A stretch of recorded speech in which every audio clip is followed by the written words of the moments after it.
അടിസ്ഥാന സൗകര്യങ്ങളില്ലാതെ ദുരിത ജീവിതത്തിലാണ് പത്തനംതിട്ട കോക്കാത്തോട് കോട്ടാമ്പാറ ആദിവാസി ഉന്നതിയിലെ കുടുംബങ്ങൾ. മാറി മാറി വരുന്ന സർക്കാർ സംവിധാനങ്ങളുടെ വാഗ്ദാനങ്ങൾ കേട്ട് ജീവിതം തള്ളി നീക്കുകയാണ് ഇവിടെയുള്ളവർ.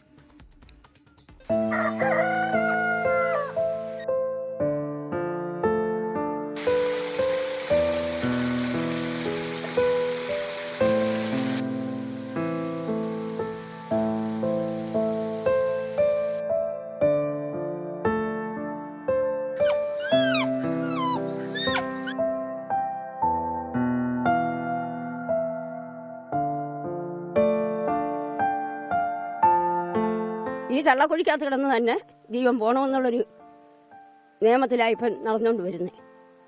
അല്ലാതെ നല്ലൊരു വീട് വെച്ച് അതിൽ 10 ദിവസം താമസിച്ച് ജീവൻ പോകണമെന്നുള്ള ചിന്തയില്ലെന്ന് വെച്ചാൽ കിട്ടത്തില്ല നമുക്ക്. പറഞ്ഞു പഴകിയ പല്ലവി പോലെയാണ് ആദിവാസി ഉന്നതികളിലെ കുടുംബങ്ങളുടെ ജീവിതം. അത്രമേൽ ദുരിതം പേറി ജീവിതം തള്ളി നീക്കുകയാണിവർ. പരാതിയും പരിഭവവും ക്യാമറയ്ക്ക് മുമ്പിൽ വന്ന് പറയുമ്പോൾ എന്തെങ്കിലും ഒരു സഹായം ലഭിക്കുമെന്ന പ്രതീക്ഷയിലാണ് ഓമന. ഓണവും വിഷുവും ഒന്നും അറിയാതെ ദുരിതം മാത്രം പേറി കഴിയേണ്ട ഗതികേടിലാണ് കൊട്ടാപ്പാറയിലെ കുടുംബങ്ങൾ.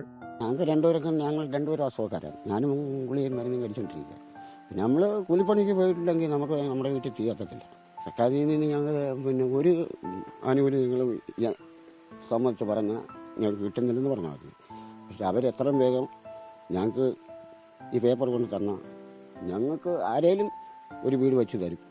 പലവിധ രോഗങ്ങളോട് മല്ലിട്ട് തൊഴിലുറപ്പിന് പോകും. ഇക്കാലം അത്രയും എങ്ങനെയൊക്കെയോ ജീവിച്ചു. ഇനിയെങ്കിലും സർക്കാർ സംവിധാനങ്ങൾ കൺതുറക്കണമെന്ന അഭ്യർത്ഥന ഇവർക്കുണ്ട്. വീടും കക്കൂസും ഈ രണ്ടിനും എനിക്ക് ബുദ്ധിമുട്ടാണ്. വയ്യെങ്കിലും തൊഴിലുറപ്പ് പണിക്ക് പോയി അത് പൈസ കിട്ടുമ്പോഴത്തേക്ക് 1.5 ആശുപത്രി പോകും, വരും. എവിടെയെങ്കിലും പോയി കുളിയോ മരുന്നോ വാങ്ങിച്ചുകൊണ്ട് വരും. വന്യമൃഗങ്ങളെ പേടിച്ചു വേണം ഓരോ ദിവസവും കഴിയാൻ. വനത്തോട് ചേർന്ന ഭൂമിയിൽ കൃഷിയിറക്കി വിളവ് കാത്തിരിക്കുകയാണ് സോമൻ. അപ്പോഴും ഉള്ളിലൊരു നീറ്റലാണ്. കൃഷിയെല്ലാം വന്യമൃഗങ്ങൾ നശിപ്പിക്കുമോ എന്ന ഭയം.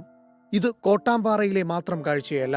ഒട്ടുമിക്ക ആദിവാസി ഉന്നതികളിലും ഇതുപോലെ സോമനെയും ഓമനെയും നമുക്ക് കാണാം.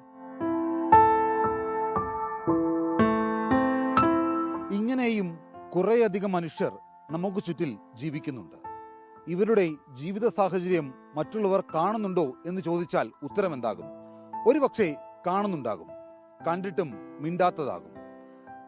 മനുഷ്യന്റെ അടിസ്ഥാന സൗകര്യമെന്ന മൗലിക അവകാശം പോലും എന്താണെന്നറിയാതെ ഓരോ ദിവസവും ജീവിതം തള്ളി നീക്കുകയാണ് ഇവിടെ കുറേയധികം മനുഷ്യർ. പത്തനംതിട്ട കൊക്കാത്തോടിൽ നിന്ന് സഞ്ജയ് ഇക്ബാലിനൊപ്പം ഷിജോ കുര്യൻ, 24.